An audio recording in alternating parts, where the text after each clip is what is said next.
Dengue का next important part होता है टार्निक्वेट टेस्ट। टार्निक्वेट टेस्ट मुझसे पूछा जाता है, बहुत इंपॉर्टेंट है। तो टार्निक्वेट टेस्ट जो होता है वो WHO केस डिफिनीशन का पार्ट होता है।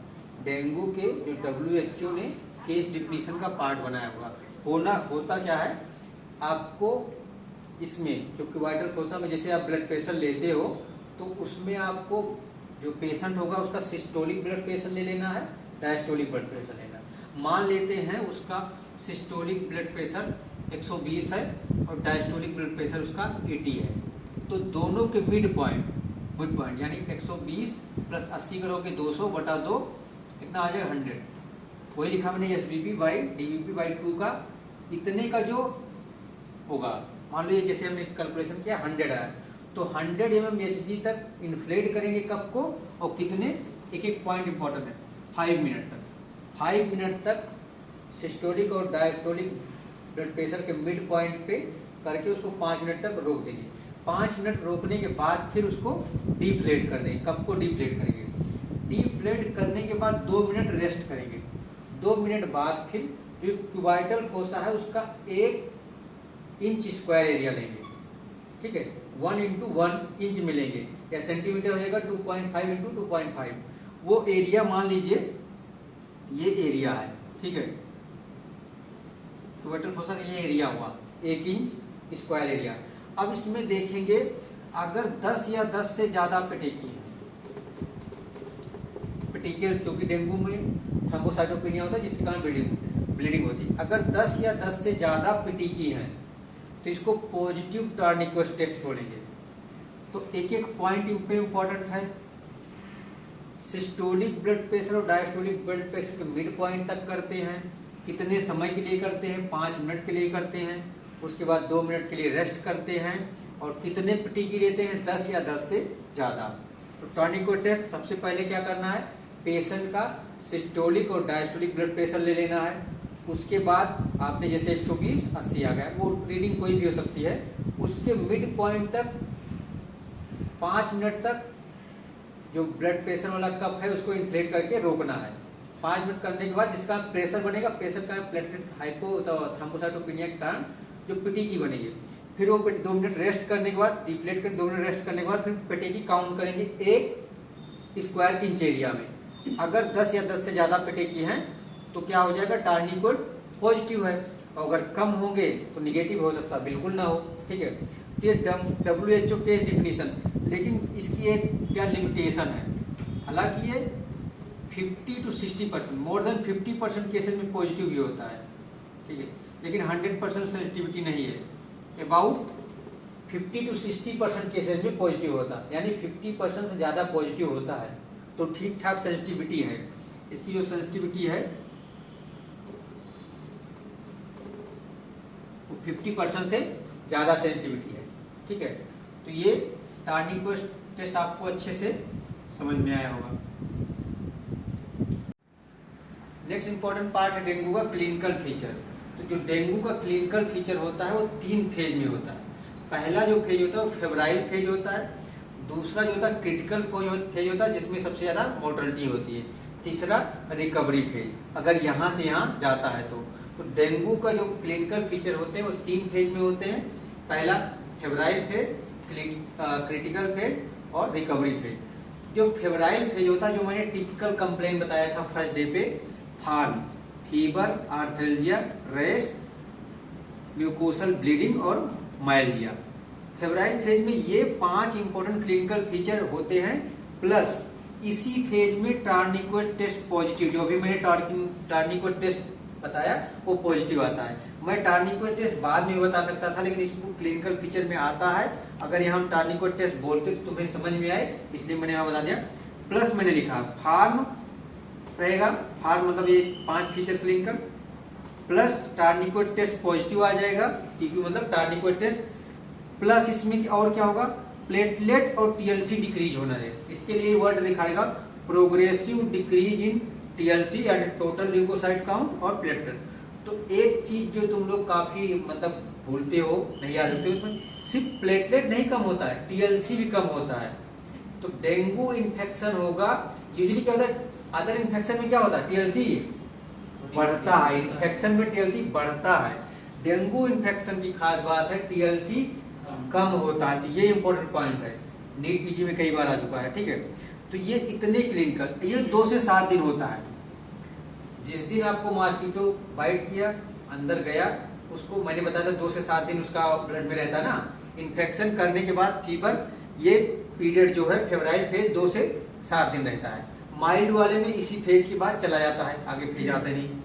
क्रिटिकल फेज में क्या होगा, अब इसमें जो तुम्हारा होता है हीमो कंसंट्रेशन वाला फेज आएगा, हाई थ्रोम्बोसाइटोपेनिया होगा, जिसके कारण इसमें ब्लीडिंग होगी, और किसी को ब्लीडिंग होगी, फ्लूइड बाहर जाएगा, तो फ्लूइड की कमी होगी, तो क्या चला जाएगा पेशेंट शॉक में। तो ये क्रिटिकल फेज होता है जिसमें सबसे ज्यादा मोर्टेलिटी होती है। इसमें ब्लीडिंग होगी, ब्लीडिंग के कारण भी शॉक में जाएगा। थर्ड स्पेस फ्लूइड बहुत ज्यादा लॉस हो रहा है, उसके कारण भी पेशेंट शॉक में जाएगा। फीवर यहाँ भी है, फीवर तो परसिस्ट करेगा है, प्लस इसमें ऑर्गन सिस्टम इन्वॉल्वमेंट होता है, जिसके कारण अगर ब्रेन इन्वॉल्वमेंट हो तो इंसेफ्लाइटिस। तो बहुत सारे पेशेंट इंसेफ्लाइटिस यानी एक्यूट इंसेफ्लाइटिस सिंड्रोम के लोग एईएस के रूप में प्रेजेंट करते हैं। डेंगू के काज में, मतलब एईएस के काज में डेंगू आता है, तो डेंगू भी एईएस करा सकता है लेटर स्टेज में, और इसमें मोर्टेलिटी हो जाता है। अगर लीवर का इन्वॉल्वमेंट करेगा तो हेपेटाइटिस कराएगा। अगर किडनी का इन्वॉल्वमेंट करेगा नेफ्राइटिस कराएगा। तो इसमें क्या हो सकता है, नेफ्राइटिस हो सकता है, हेपेटाइटिस हो सकता है, इंसेफ्लाइटिस। इंसेफ्लाइटिस होगा तो अल्टर सेंसोरियम, जो सीएनएस के फीचर होते हैं, इरिटेबिलिटी, लॉस ऑफ कॉन्शियसनेस, ये सारे फीचर आएंगे। हेपेटाइटिस होगा तो लीवर, मैंने क्या बताया था, क्लॉटिंग फैक्टर, बहुत सारे प्रोटीन होगा तो प्रोटीन डिफिशियंसी होगी, क्लॉटिंग फैक्टर अगर डिफिशियंसी होगी तो ब्लीडिंग, ये ब्लीडिंग कराएगा। ऑलरेडी थ्रोम्बोसाइटोपेनिया का ब्लीडिंग हो रहा है, ये और ब्लीडिंग और फिर शॉक जाएगा, जितना ज्यादा ब्लीडिंग होगा शॉक हो जाएगा। तो ये बहुत क्रिटिकल फेज होता है, 3 से 7 दिन होता है। अगर डेंगू का पेशेंट आप 7 दिन निकाल ले गए, 7 दिन निकल गया, अगर मोर्टेलिटी होना होता तो फर्स्ट 7 डेज में हो जाता है। अगर ये क्रिटिकल फेज निकल गया तो फिर रिकवरी फेज आता है, ठीक है। रिकवरी फेज होता है, जो क्रिटिकल फेज होता है उसके 1-2 दिन रहता है, मतलब क्रिटिकल फेज के बाद 1 से 2 दिन में रिकवरी स्टार्ट हो जाती है, रिकवरी हो जाती है।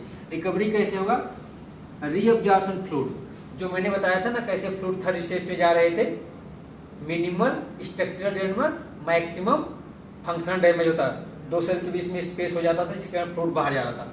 तो जो फ्लूइड बाहर गया है वो धीरे धीरे एब्जॉर्ब होगा, तो उसकी स्वेलिंग कम होगी। टीएलसी जो मैंने बताया था फर्स्ट फेज में, टीएलसी जो डिक्रीज हुआ था वो क्या होगा, इंक्रीज होना शुरू हो जाएगा। लेकिन ध्यान देना, but platelet improvement take time.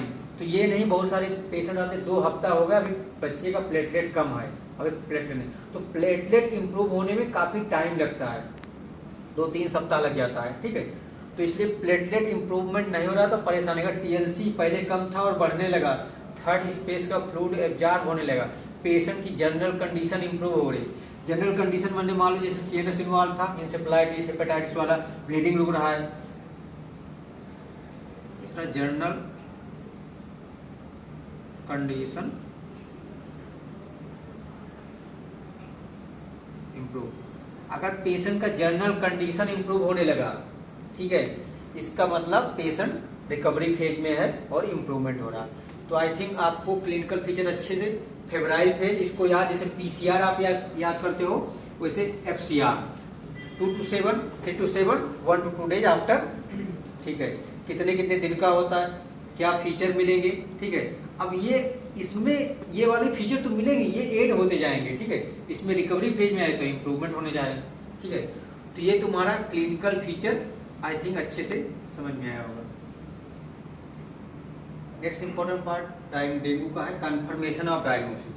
वैसे तो डेंगू का डायग्नोसिस जो होता है क्लिनिकली हो जाता है, मोस्ट ऑफ द केसेस में क्लिनिकली हो जाता है, लेकिन कंफर्मेशन के लिए, डायग्नोसिस के लिए आप 2 तरह के टेस्ट कर सकते हैं, डायरेक्ट टेस्ट और इनडायरेक्ट टेस्ट। जो डायरेक्ट टेस्ट में होता है, जो सबसे इंपॉर्टेंट जो हम लोग कॉमनली कराते हैं, NS1 एंटीजन डिटेक्शन।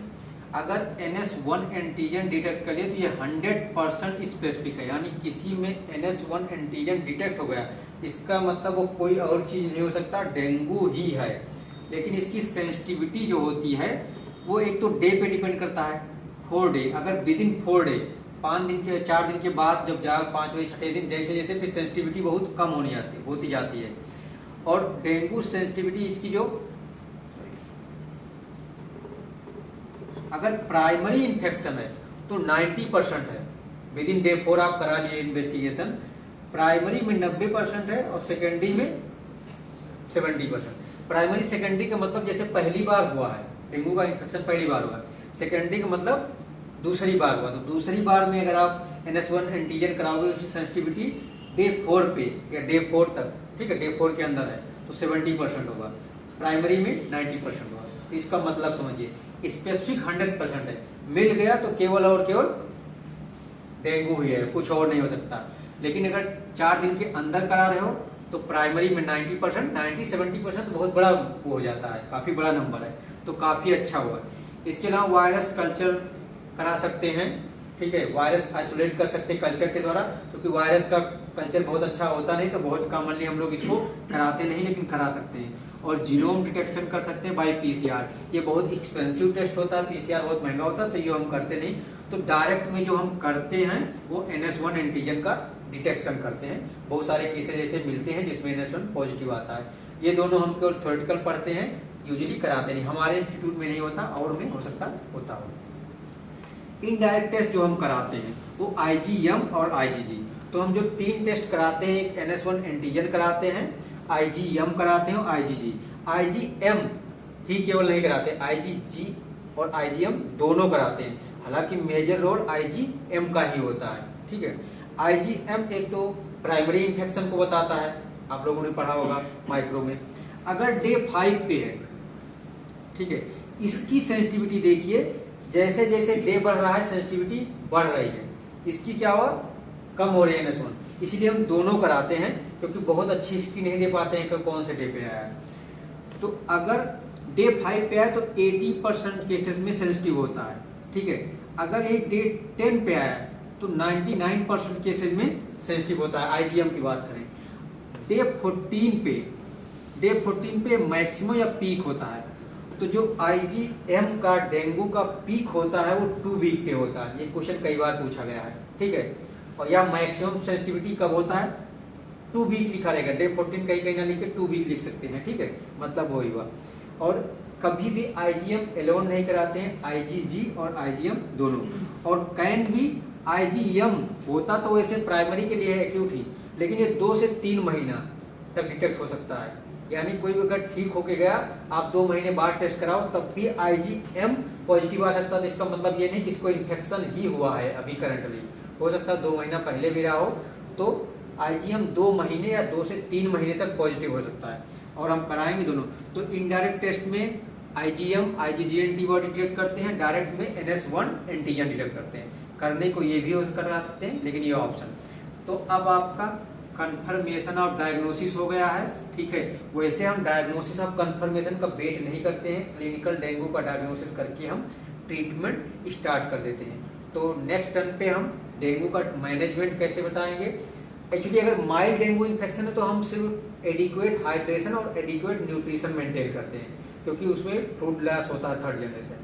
लेकिन अगर क्रिटिकल फेज में गया तो कैसे मैनेज करते हैं, उसमें RL जो देते हैं फ्रूट थेरेपी, कैसे 5 से स्टार्ट करते हैं, 3 से कैसे बढ़ाते हैं, कैसे घटाते हैं, डेंगू शॉक सिंड्रोम क्या होता है, डेंजर साइन क्या होते हैं, वो सारी चीजें हम मैनेजमेंट, जो कि सबसे इंपॉर्टेंट पार्ट होता है डेंगू का मैनेजमेंट, जो कि तुम्हारे PSM में भी पूछा जाता है, पीडिया में, और तुम्हारा मेडिसिन 3 जगह काम आएगा, ठीक है। तो नेक्स्ट जो सबसे इंपॉर्टेंट मैनेजमेंट वो हम नेक्स्ट टर्न पे डिस्कस करेंगे।